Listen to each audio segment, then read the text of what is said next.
what your thoughts are on the fact that the president of Ghana has made a call for people to come back to the motherland. What your thoughts are on the year of return? I mean, I just think it's a fabulous idea, you know. It was something I had planned on doing. Hollywood is having an identity crisis. 1 minute, it's all Malibu sunsets and overpriced matcha.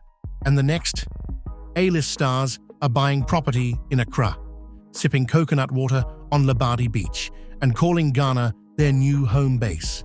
Yeah, Ghana. The same country your high school geography teacher spent 5 minutes on is now trending harder than a Beyoncé surprise drop. And this isn't some random celebrity vacation phase. This is a wave, a movement, a cultural migration that's flipping the script on everything we thought we knew about Black identity and celebrity power. African-American icons, actors, rappers, moguls, and cultural heavyweights are leaving behind the glitz of Hollywood and planting roots in West Africa. And the reason? Well, that's where it gets interesting.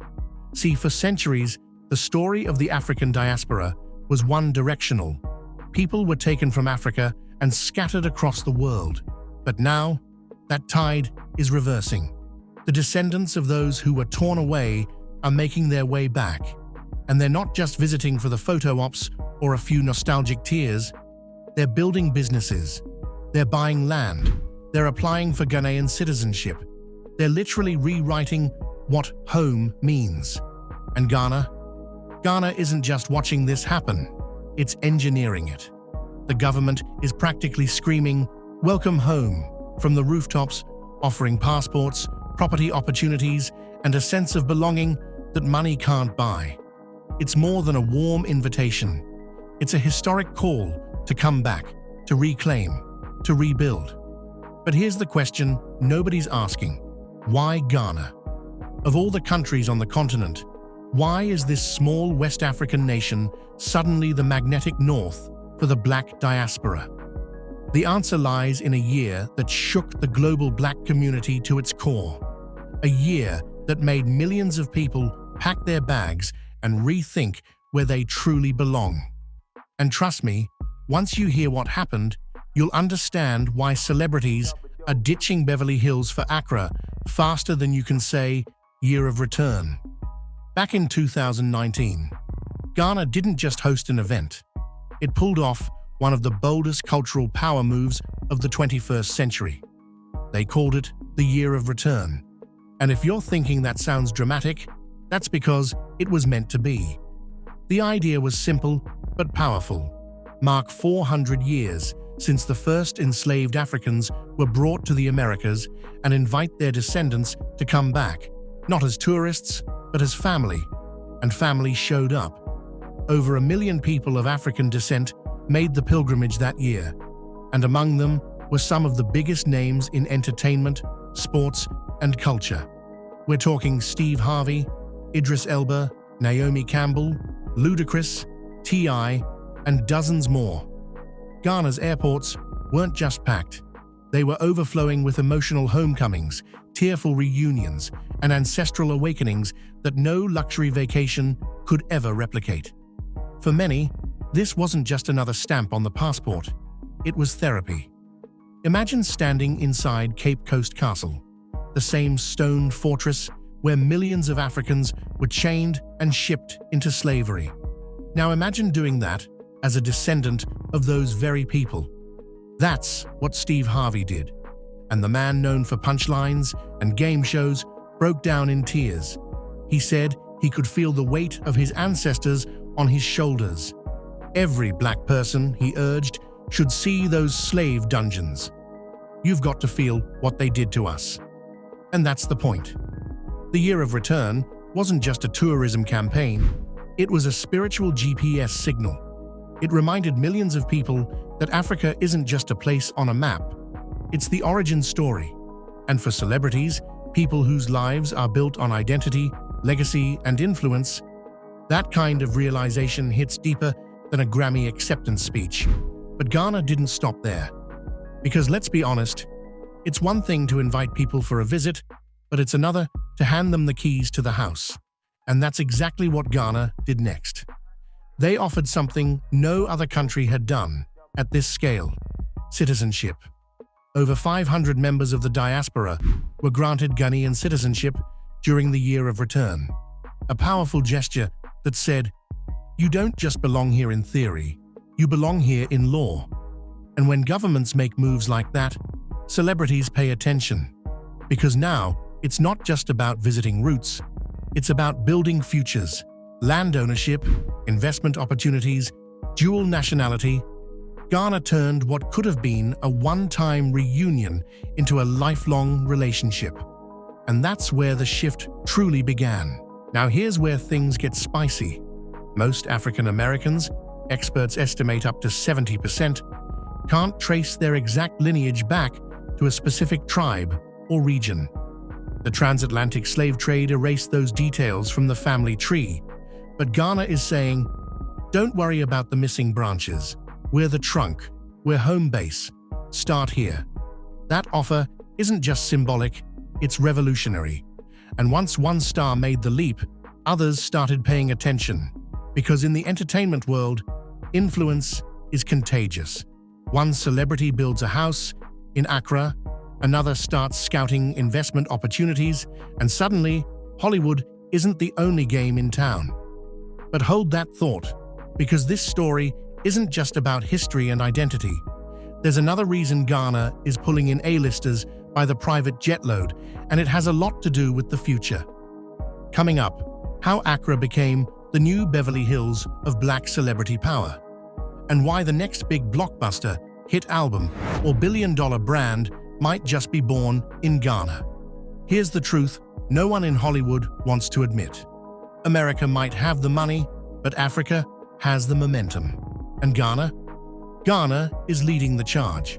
Think about it. In the US, celebrities compete to be the biggest fish in a very crowded pond.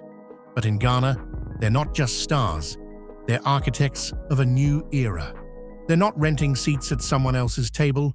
They're building the table from scratch. Let's start with the obvious: real estate and investment. In Los Angeles, a mansion in Beverly Hills might cost you $30 million and a small piece of your soul. In Accra, you can build a luxury beachfront villa for a fraction of that and still have enough left over to launch a business empire. And that's exactly what many celebrities are doing. Some are building vacation homes. Others are developing resorts, restaurants, and production studios. It's wealth building with legacy attached. And legacy is a language Hollywood doesn't speak fluently anymore. But it's not just about money. It's about influence. And few people understand that better than Idris Elba. When he landed in Ghana, he wasn't just returning to his roots. He was laying the groundwork for something bigger. Elba announced plans to build a film studio in Ghana, one that could rival Hollywood. His goal? To create a hub for African storytelling, where global blockbusters could be filmed on African soil and told through African lenses. Let that sink in for a second. For decades, Africa has been a backdrop, the exotic setting in someone else's movie. Now, with people like Idris Elba behind the camera, it's becoming the main character. And where one megastar leads, others follow. Imagine a future where Marvel shoots a Wakanda movie in Ghana, or where Netflix launches a global series made entirely by African talent. That future isn't far off. It's already in motion. But it's not just film. Music moguls are catching on too. Rick Ross, the man who built a brand around luxury and power, visited Ghana expecting a concert. What he got was a revelation. After performing at one of the country's biggest music festivals, he admitted that Ghana's energy was unmatched. The crowd's passion, the culture's warmth, the sheer vibe of the place. And it wasn't just talk. Ross hinted at investing in the local music scene, collaborating with Ghanaian artists, and even exploring business opportunities on the ground. And here's where things get even more interesting. Ghana isn't just a playground for celebrities. It's becoming a platform, a launching pad for new ideas, new collaborations, and new cultural movements.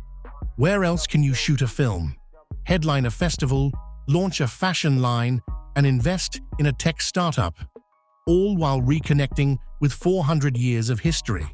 That's not just opportunity, that's power. And celebrities are starting to realize something profound.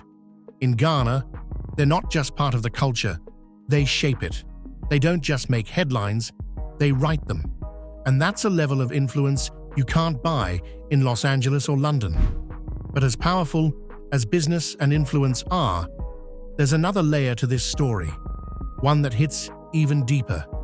Because for many celebrities, this isn't just about investments or impact, it's about healing generational wounds and rewriting the narrative of what it means to be Black in the 21st century. Up next, the emotional awakenings, ancestral reconnections, and deeply personal journeys that are turning celebrity trips to Ghana into life-changing transformations.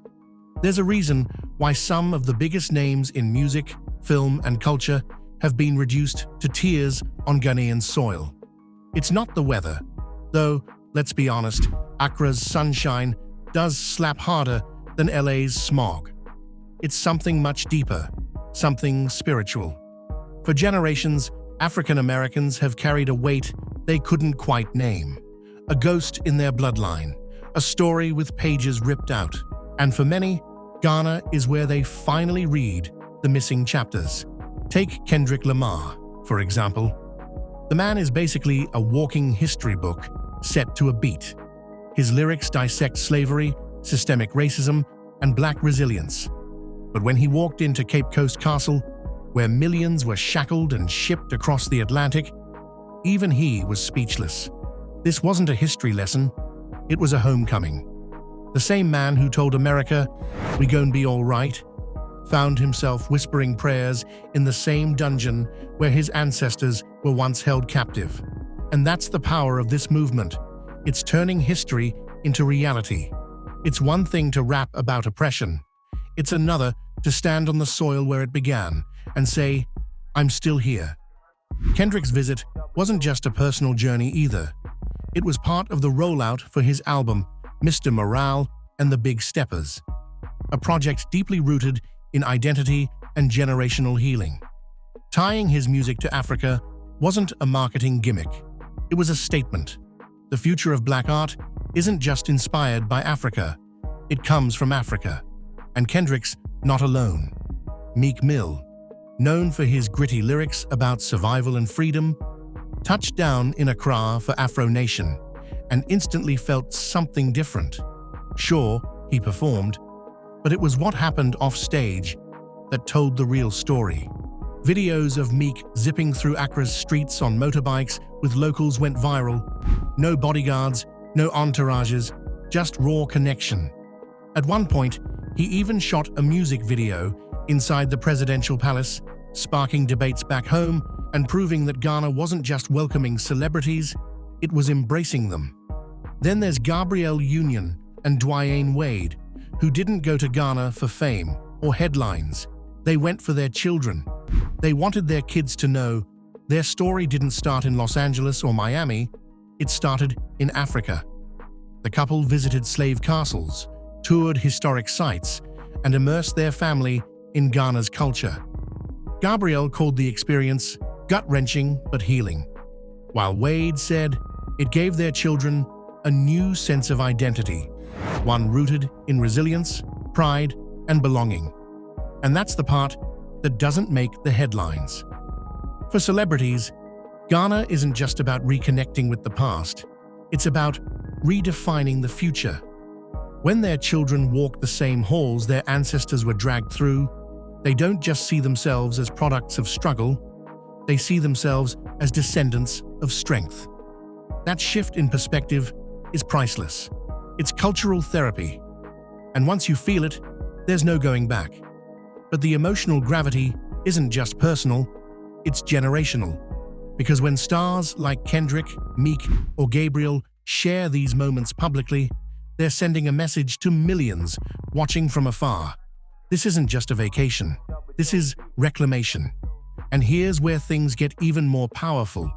Because while the emotional reconnection is fueling hearts, the cultural crossover is fueling an entire new global identity.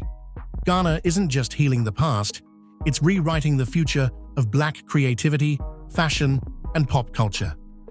Coming up next, how Ghana is stealing the spotlight from Paris, London, and Los Angeles, and why the next wave of global trends might just be born in Accra. Here's the twist most people don't see coming.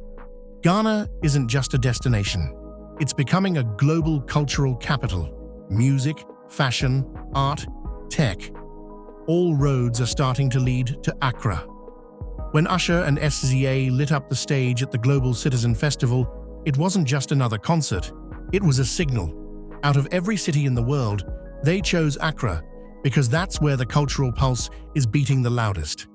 And the vibe, unmatched. Naomi Campbell, a global fashion icon, has said it plainly.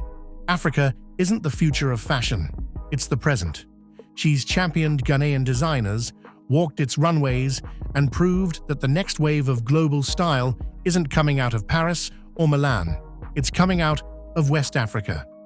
Even Chance the Rapper took things further by launching the Black Star Line Festival, bringing 50,000 people together in a celebration of Black creativity and unity on the same square where Ghana declared its independence. Talk about full circle. Put all of that together, the history, the identity, the business opportunities, the culture. And you see why celebrities aren't just visiting Ghana, they're rooting themselves there. It's not about escaping America. It's about expanding Black power, creativity, and influence back to where it all began. So here's the real, hidden secret. This isn't just a celebrity trend. It's a tectonic shift. Africa isn't on the sidelines anymore. It's the stage, the studio, the boardroom, and the home. And Ghana? Ghana is the front door. So maybe the real question isn't, why are celebrities moving to Ghana? Maybe it's, what's taking the rest of us so long? If you loved this deep dive, hit that like button, share this video with someone who needs to hear it, and subscribe for more bold, unfiltered stories about the movements reshaping our world. Because trust me, this is just the beginning.